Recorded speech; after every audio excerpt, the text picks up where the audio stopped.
Maureen, thank you so much for talking to us on what I imagine is a very difficult day. And you sent out a beautiful message on social media with a lovely photo. You said, absolutely gutted at news of your death, Tata Kaunda, founding father of our beloved Zambia. Today, the great lion sleeps. And there's a wonderful photo of you with a microphone interviewing KK. Take us back to that photograph and those memories.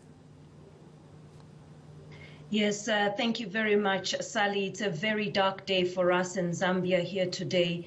You know, my reflections, my recollections of Zambia centered around that photograph, of Dr. Kaunda rather, centered around that photograph, because I did that interview with him when I worked for the BBC World Service. I'd traveled to Zambia specifically to record that interview with Dr. Kaunda.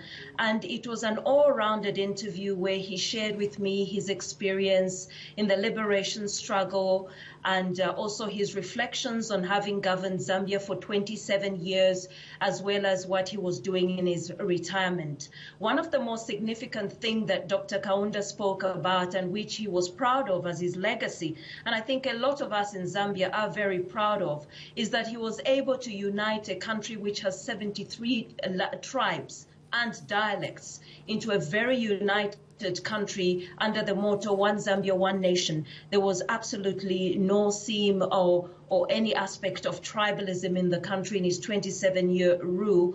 And, you know, he had a lot of good tribal balancing in his cabinet as well to ensure that most of the tribes were represented.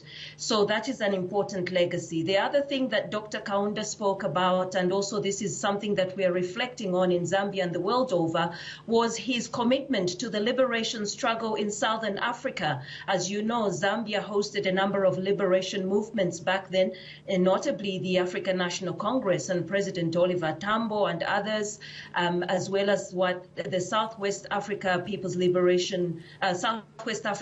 Organization of Namibia, of Sam Nujoma, and ZAPU of the then Joshua Nkomo of Zimbabwe.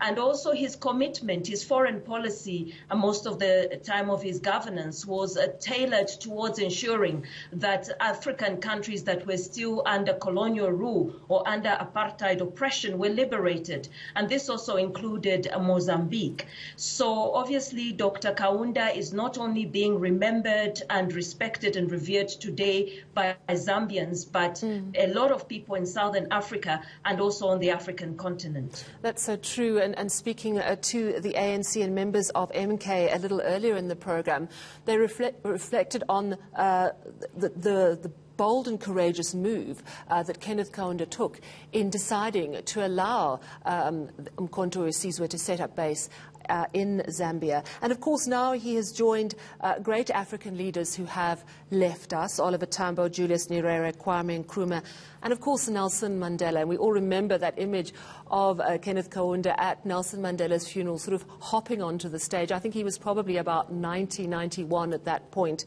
But he does join this legion of departed African leaders. In Zambia tonight, are they feeling similar to how we in South Africa felt when Nelson Mandela died?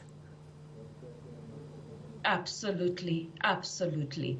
I mean, Zambians are totally gutted, if I can use that phrase again, because for me it's just sort of summing the mood in the country. When information broke out that he had died, at first people just did not want to believe it, and until we got the official notification from the Cabinet Office, which represent the official voice of the Zambian government at the moment. And people are in shock. Of course, we knew that he was advanced in age and he had been quite frail, but there was almost this selfish attitude where we wouldn't want to lose such a great leader because he's so significant and so important to us that, you know, some people took it with and have taken it with a great deal of shock, but also reflecting.